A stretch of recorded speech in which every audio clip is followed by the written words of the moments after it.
Okay guys, this is the fun part right here. I like doing this. I can do this all day long, and usually I do. Now, they like it done in one pass. Well, we can do that. And just for the sake of spreading this, I like to do, say, a coat real fat, because I'm going to derby this.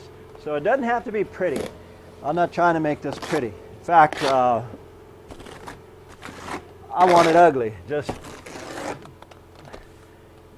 we call it fat and ugly in the trade, and then I'll derby it when I get it, the whole wall done. I'll take a rod and show you what I'm talking about. And generally I will start at the top, but to show you guys what to expect, I'm starting in the middle.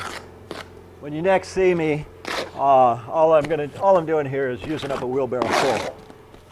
But that just kind of shows you what we're doing here. I'm going to use this wheelbarrow right here, and then I'm going to set up a ladder and do the top portion. Jason and I actually are both going to do that. Okay guys, I got the top piece out, and I'll show you. Jay and I have both been putting this on. I'll show you something else too, which is somewhat important, guys. Now, I could have had Jay mix this a little soupier. I told him, make it tight.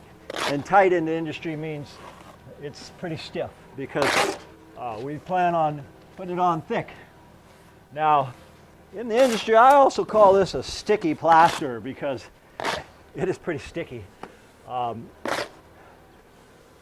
Once I get this where I can look at it and say, oh, that's kind of true and plumb, I want it anywhere between, I want it around 7/8 of an inch thick. And then I'm going to grab my derby. And my derby's going to chew it out a little bit better. Like, say, if I miss some spots, no big deal. I miss a spot here or there. That rod, or derby, which we call it here, they call it straight edges other places, T-bars in other countries. Doesn't matter what you call it, it'll straighten it out for me. I'll show you. And put on just the rest of this mud. I always like to use the mud I got on my board. One more. So here we go. All I'm doing is just getting rid of the mud now, guys. I got my last hock full. And I can close my eyes, put this mud anywhere, guys. I don't have to look. It doesn't have to be pretty. Fat and ugly, just like we used to say when we were working union. I'd work behind a pump, they'd spray it on, and I'd tell the guys, man, don't be chintzy with the mud. Spray it on fat and ugly, so give me something to work with. Now this, again, is my derby, we call it here. Now, what I'm going to do is I'm going to chew this wall out. Basically, taking this up, coming up. Now, conventional methods, obviously with, say, Portland cement, of course you can't do this because it would fall right off. But this particular material, it has its advantages. And what I'm going to do is I'm going to allow this to cure or set.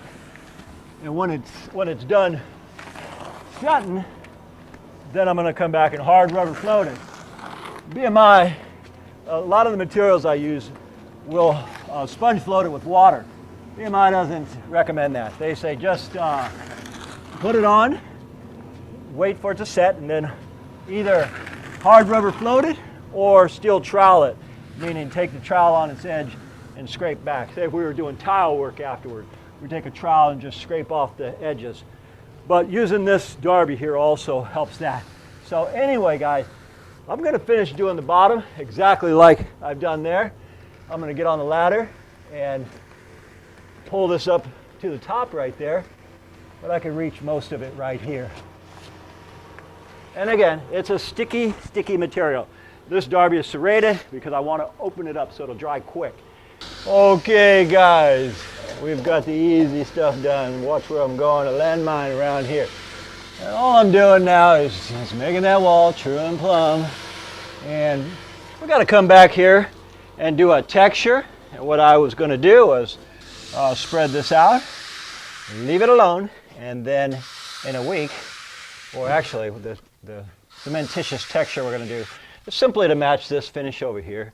It's not a color coat. If you're going to do a color coat on this, you would want to wait 7 days to